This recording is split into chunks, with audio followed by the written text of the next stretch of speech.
All right, welcome to the Smith Street Baptist Church study of Mentor Like Jesus, chapters 8 and 9 today.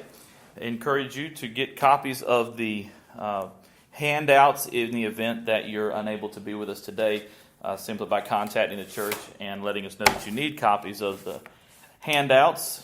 And we invite you to become a mentor. So if you're listening to this after the initial start of the mentors, we invite you to become a mentor. I want to welcome all those who are with us here in the class tonight, as well as those who are visiting with us by way of the stream.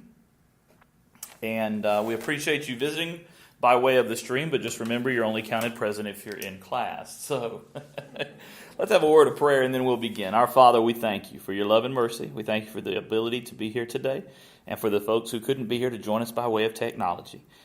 We pray, Father, for those who are hurt, sick, feeling bad, or unable to just go and move this day, and we ask you to change them by making them feel better. We ask you to speak through what Reggie Campbell has written down here that corresponds and lines up with your word, and may nothing else interfere. In Jesus' name, amen. All right, well, let's run down through chapter 8 real quick and just kind of mention some things.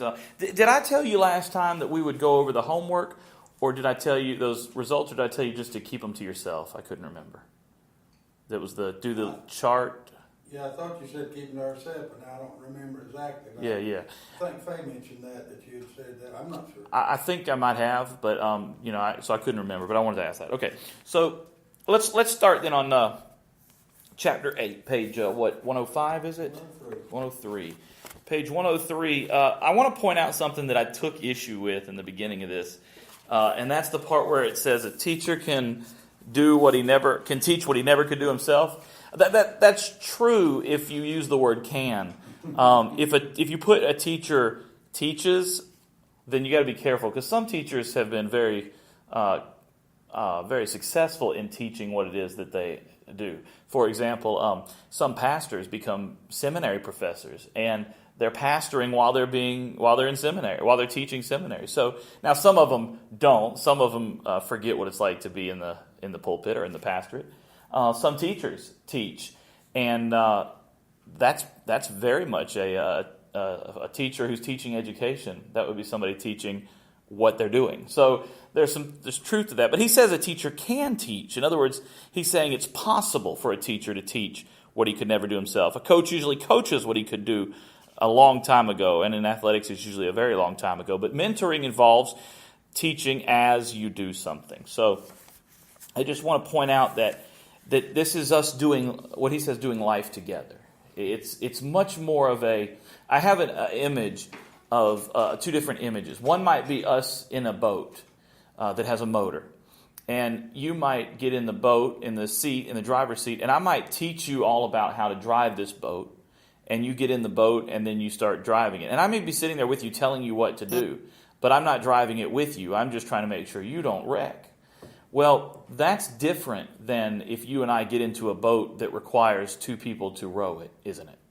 And I sit up in front and I row, and as I'm rowing, I'm giving you instructions on how to row, but we're rowing together, because if we don't, we won't be able to get where we want to go. So mentoring is like rowing in the same boat versus teaching or coaching, which would be like, or preaching, which would be like being in the boat with you while you are in the driver's seat. And so I want you to examine or think of that as you examine this, to recognize that it is much more about doing it with people, doing life with people, as opposed to doing life in front of people. Now, Jesus did teach by doing. He mentioned that in 105. And he also mentions on 105 that Jesus taught by accepting people. How many of you have a hard time accepting people? And these are the people that Jesus accepted, which, as Reggie Campbell puts it, they were the most unacceptable people, weren't they? These were the people that were hard to accept. These were the people that were not just different, but they were the troublemakers. They were the trash people. They were the prostitutes. They were the tax collectors. They were the lawyers. They were of the time.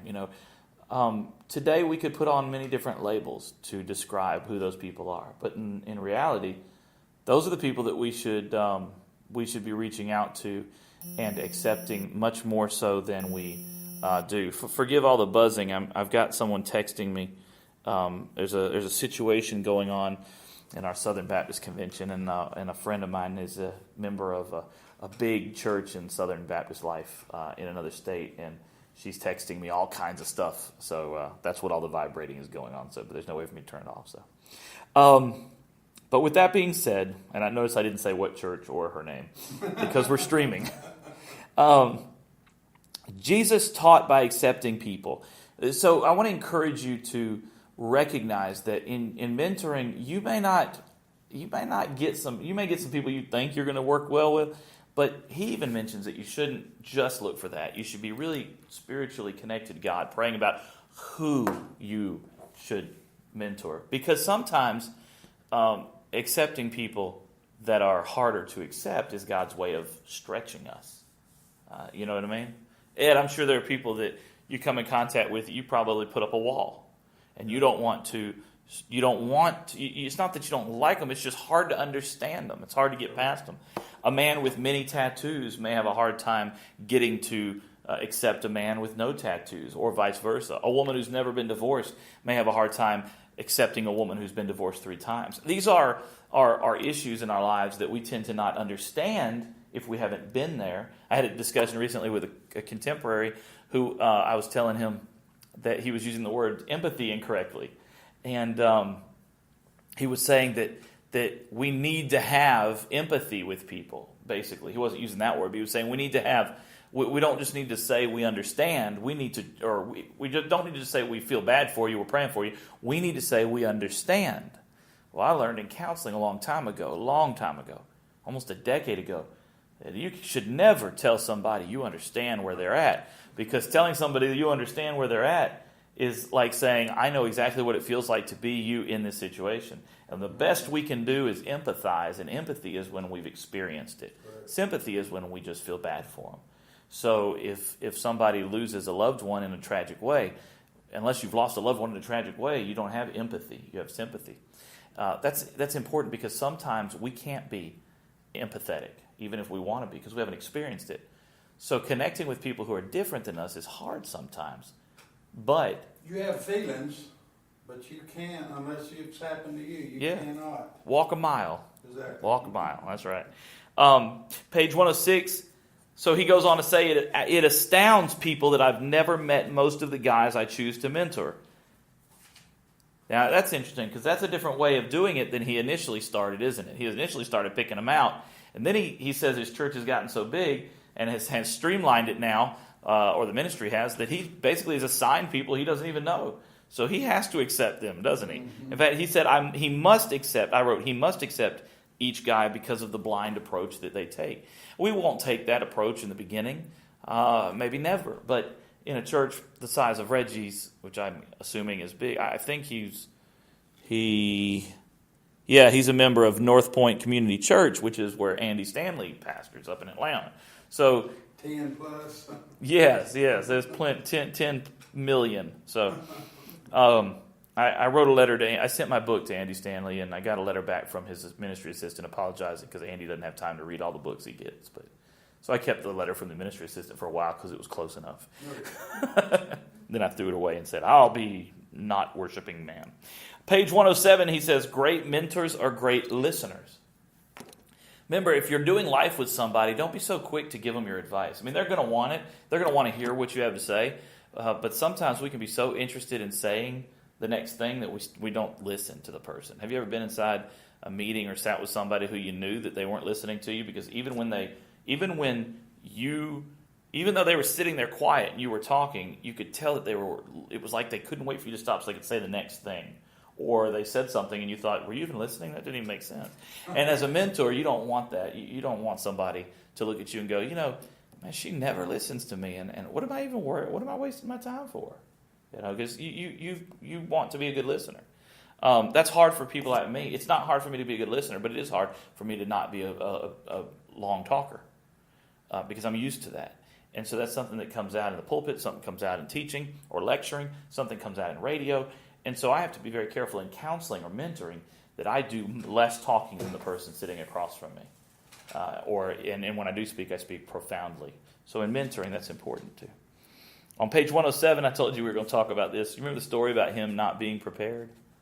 And he just got that like slap between the eyes by the consultant.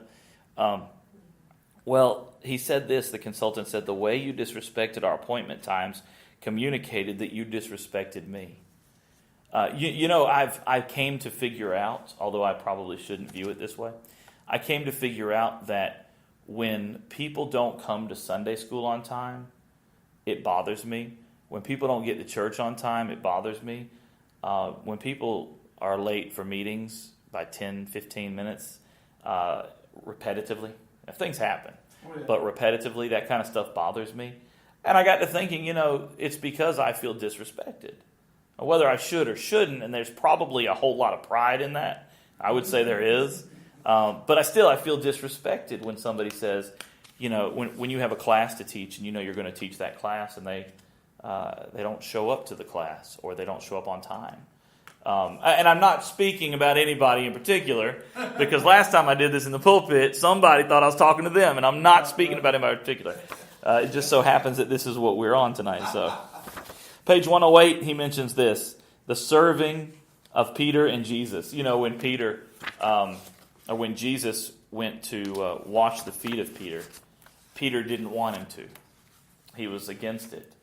He didn't want Jesus to do it. Jesus made him, basically. He convinced him to let him wash his feet. Some churches do that now. They call it an ordinance. It's not an ordinance. It never was. You go back to the Reformation when Martin Luther split from led the Reformation, Protestant Reformation. He was only one of those 9 ordinances, I think, of the Catholic Church. That wasn't feet washing. So it's not even an ordinance then, and it's not an ordinance now. But it is a good example of humility. And that's what Jesus was doing. He was teaching humility, wasn't he? So, servanthood is about humility. Serving Christ is about serving like Christ. And so we have to put ourselves on the bottom and serve up, not trying to serve down. I guess I know there's a certain church that does that. I'm not going to call any names or anything, but they went to the hospital and they called it an ordinance of washing that guy's feet in the hospital. Mm-hmm. Now, we have carried the Lord's Supper to people, at various places and stuff like that. So, I know it speaks about the Lord's Supper in the Bible. It doesn't speak about washing the feet, but not from a standpoint of us doing it in the church. No, it doesn't. Right. It doesn't. Oh no. Yeah, the only account we have of it is, to my knowledge, is the one of Peter or Jesus and the disciples.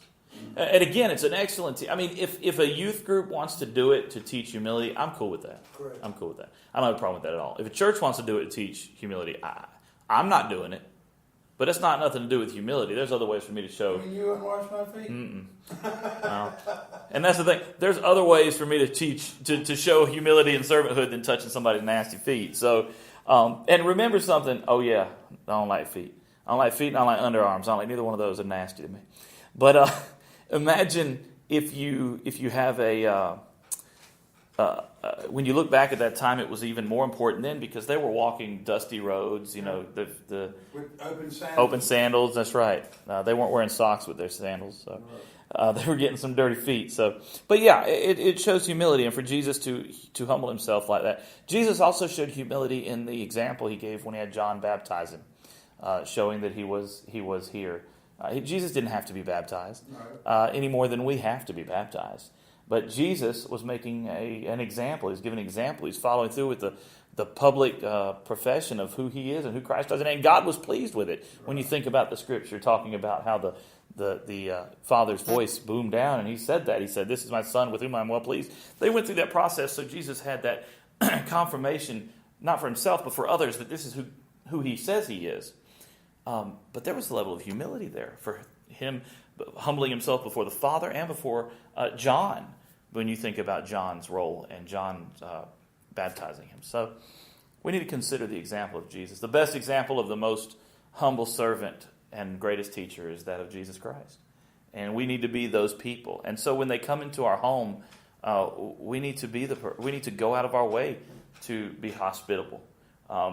If they come in and they don't take their shoes off at the door, they kick dirt in it needs to be okay. You can't get all up in arms. You can't freak out about it. It's got to be okay. If they set the drink on the thing without a coaster, you have to politely get them a coaster. You don't have to ruin your table, but politely get them a coaster. Don't say, "Oh no," and freak them out. I mean, because that's not going to bless anybody. And if they come from a place where they don't have, it's why I get so mad, and I get mad when people want to judge people for what they wear to church. Right. You don't know what that person had on that day or has that day. You don't know how nice that is in their closet.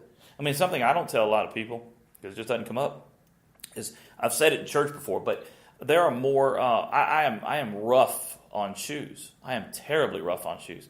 So shoes tend to, within 6 months to a year, shoes tend to develop a hole in the bottom of my shoes. Well, before it develops a hole, what does it have to do? It has to tear all the inside out first, right, to get to that hole. Or to make that hole. So eventually, by the time the hole's there, I've got a messed up shoe. I have preached in shoes that had holes in them before. And the only reason I preached in that shoe that had a hole in it is because we hadn't ordered new shoes yet. Because we order ours. I can't stand shoe shopping. But, the whole point is that somebody could judge me for that, but that really was the best thing I had that day. You know what I mean? And it may not be as visible. Right. But it may not be as visible as somebody in who has a T-shirt and jeans on Sunday morning. Well, that may be the very best they have. And there again, even if it's not the very best they have, that is totally between them and God. Exactly. And not us. So we need more humility. We really need to come down and say, what would Jesus do? And if he would do that, do it. And if not, don't. So, now that's pretty much what I got out of chapter 9. A couple more things. Jesus initiated the mentorship, not the other way around. In other words, he didn't wait for them to come to him. And we mentioned this a couple weeks ago. He went to them and found the disciples. And he took them into his context, page 113. He took them into his context. Sorry, that was on page 112, and then this was on 113. Taking them into his context was important. Why? Why is it important for Jesus to take them into his context? I guess the comfortable environment that you get on a basis of, rather than you're probably just as comfortable if you were standing up talking to 100 people as you are in here with 3. Right. A lot of people aren't. Well, that's true, but why would it be important for the disciples, because they're not going to be in front of a big group? No. Why would, not in that context of the mentorship, why would it be important for Jesus to take them with him? So that he teaches by doing. Yeah, he sees them doing it. If I have a young person who wants to become a pastor, I ask them to go on visitations and sit through services and sit through, watch how I do the Lord's Supper and handle, sometime when Kurt was on staff with us, I would invite Kurt to sit in on personal counseling situations because I thought it was important for him to see how I handled situations, disagreements, things like that, because he's going to have to deal with that stuff. And so he needed to see that. And so, oh, you got a new watch? Yeah, yes, I did. Thank you very much. I got it as a gift for doing a wedding. Praise God. From Jay and Trey Cranford, who are on their honeymoon in the Bahamas or somewhere now, where I wish I was after this class. So Jesus took his mentees into his context for his purposes, to teach them by example. Now, I only wrote down a couple things out of the next chapter. Oh, that was out of chapter 9. I'm sorry. I only wrote down 2 things out of chapter 9, and I'll tell you why. The rest of it is stories, his stories. And so if you haven't read it, go read it. Those are his stories. So here's what I want to do for the next 20 minutes or so is go over a couple of these papers. The first one is going to be how we assign groups. So here's how we assign groups. Okay, fine. I couldn't get it to go down the table. Couldn't get there, right? No. And I thought I could. I printed so many copies out tonight. Okay, so the first thing we're going to do here, is we're going to receive all the mentee applications. We're going to look through them and decide who to accept into the mentoring program. Right now, we have 1, 2, if you count me, mentors who have agreed to sign up as mentors. So in the event that we had only 2, and then we put the applications out there, and there's a bunch of people who want to be menteed, then we would only be able to accommodate, 2 groups worth, so maybe 16 people. But if we have more, we'll do more. I don't know what we'll have, but we'll be willing to do that. So we'll receive all the mentee applications, we'll look through them, and then decide who's going to come into the program. We're going to decide what parameters we want to use, because we're going to do parameters, meaning what criteria, or how are we going to group these guys? Can we group them by job or lifestyle or age or anything? And of course, we'll keep married with married and single with single. We'll keep women with women and men with men. But we might do it by geography. We might do it by who's closest to each other, because what we want to do is we want to mix it up by ages. We don't want all the same age people in there. You could do that, but it might not be as beneficial. We might be able to grow a little bit with a mixed group of ages. So we're going to look at that. But then again, depending on the numbers, geography may not be the best. It might be 1 group or 2 groups of just a few.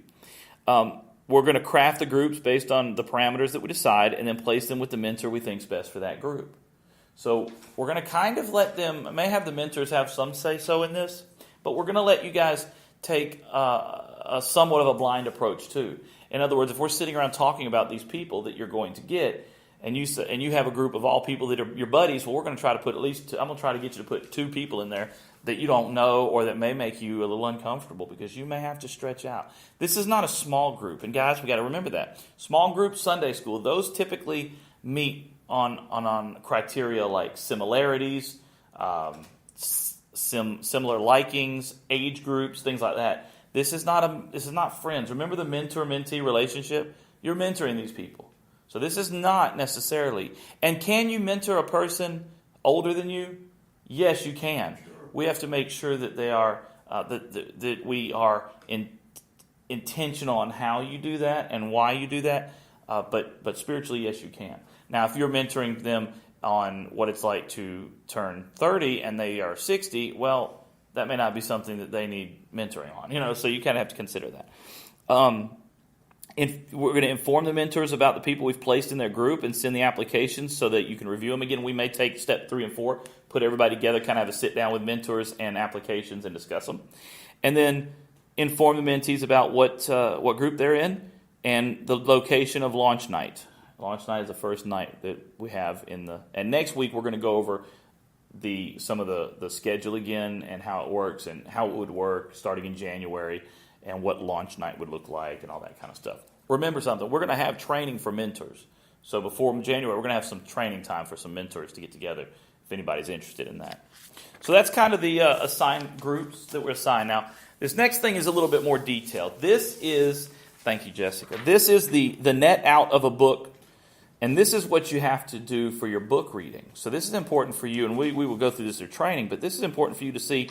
I know Marilyn mentioned one time, having to read a book every month, people are going to have to do that. Well, you really could change that if you wanted to because it's your group, but that's what they're recommending here, and that's what I think we need to do. So let's look at the net out, okay, the net out of a book. Who's going to do the book reading? Well, everybody is. All mentors and all mentees. So everybody's going to read the book. What are you going to be looking for? What are you going to be discussing when you come back? You're going to be looking at key points, main ideas, the big picture, and life application, that type of stuff. Why? In other words, why was this book assigned? We're going to get the whys in a minute, but this is the what. What was the reason behind assigning this book? And what does it mean to you? When? Every book, every month. So they say, like I said, we're going to recommend that. Every book, every month. You can read these books that they're offering in a month. You absolutely can. The most busy person can, believe me. Then where? A 1-page document, and it's copied for each group member. So you're going to have to type up a 1-page answer kind of going through these things and send it in or bring copies so you guys can all look through it. That's why it takes so long in these groups. You spend some time going over it. Well, why? Because when I was doing my counseling clinicals up in Atlanta, we had this thing we had to do for the CPE, for clinical pastoral education, called verbatims. And a verbatim was a document that we typed based on a visit with a hospice patient or any kind of patient in grief counseling. And so we had to go through, and it's just what it sounds like. We had to give them the conversation verbatim. So I had to say, she said this, he said this, she said this, I said this, he said this, I said this. And we had to go down and give it. And then we went down and we read it together in this session. And then we picked out the points and the things that came to people's mind. Could you have asked this question? Could this have been done differently? Why did you do this? Why was this important to you? Every time you do this, we see this trend. And so what we're doing is we're actually spending time diving into these answers, into these questions as to why this book was important to you, what application you had, and why we continue to see, or what we continue to see out of you, so that you can grow. Now, the why is for you, for your memory, for future reference, for depth of the topic and breadth of the subject, for the group, for the sharing, responsibility, and accountability you experience and expect of each other. Remember, high expectations. We serve a high expectation God. Amen. So we should be high expectation followers. How do you do it? With a summary. Here's what the book was about. Significance. Here's what's significant to me. Bullet points, quotes, page numbers. He said some net outs read like a summary of a book. Others list a page number where important points are found, along with a brief synopsis of the point. Most people record key points, quotes, and principles, along with specific scripture references and bullet points. The net out is for you, so do it whatever way works best for you, and will be most helpful and meaningful in the long run. If I showed you my notes right now from this book that we're doing, my notes in this book are done in the similar form to a net out. What I've done is I've gone in, I've written down page numbers, what stands out to me, quotes. All I've done in teaching you, so you're reading this book. I really don't have to go over this book with you. But what do I do by going over the chapters with you? I teach you accountability. You know I'm going to go over the chapters. I'm going to ask you questions. So you have to be accountable to read them, to be able to discuss it anyway. I'm going to be giving you highlights of what I think is important. Last week, Ed said some things that he thought was important. It doesn't mean you're wrong just because I didn't put it down on mine, or it doesn't mean I'm wrong because you didn't put it down on yours. You're sharing what's important. You're going to go around this room and you're going to share with your group, and you're going to hear them share the same book. But you're going to get so many different things that are going to stand out based on people's experiences and expectations. And so so what I've done to you in the last 5 weeks is I've given you a basic rundown of the net out. I've taught you the book based on the net out. Because again, what's the point in reading? Number one, we're not testing, so you don't have to memorize it and learn anything for a test. Number two, I'm not asking you a whole bunch of questions and taking a grade on it out orally. So what would the point be in me giving you this book or asking you to read this book and come to this class? Well, the point would be for you to be accountable. Notice something. People who, and I'm not saying they're not here, but people often who don't read don't go to class. Because why? Accountability. Most of the time people will fall out of classes because they quit reading their book, or they quit doing their work. So, again, that's why we set the bar way here. And what's wrong with us setting the bar up here and only getting a few people? Nothing. It's much better, in my opinion, than setting the bar way low and getting a whole bunch of people who don't benefit. And maybe some of them fall out as well. Then down here in the notes, think of it as casting a wide net out over the book to catch the big ideas, main points, and applicable life lessons. Reviewing your net out should be like reading the book again, making it a valuable resource. It's something that you should be able to go in and read your net out one day and go, oh, yeah, instead of having to read the book again. Have you ever taken notes and then put them in a book or a folder and then just stuck the folder somewhere and never went back and looked at it again?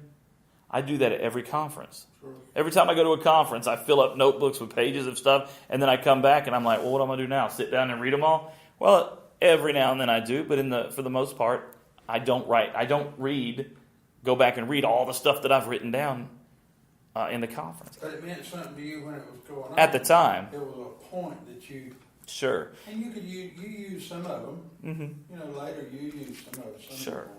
Oh, sure. Right after the men's conference, we will, when I go to the men's conference up in Woodstock, I tend to come back, and for the next 3-4 weeks, I'll use principles. But after that, they typically fall away.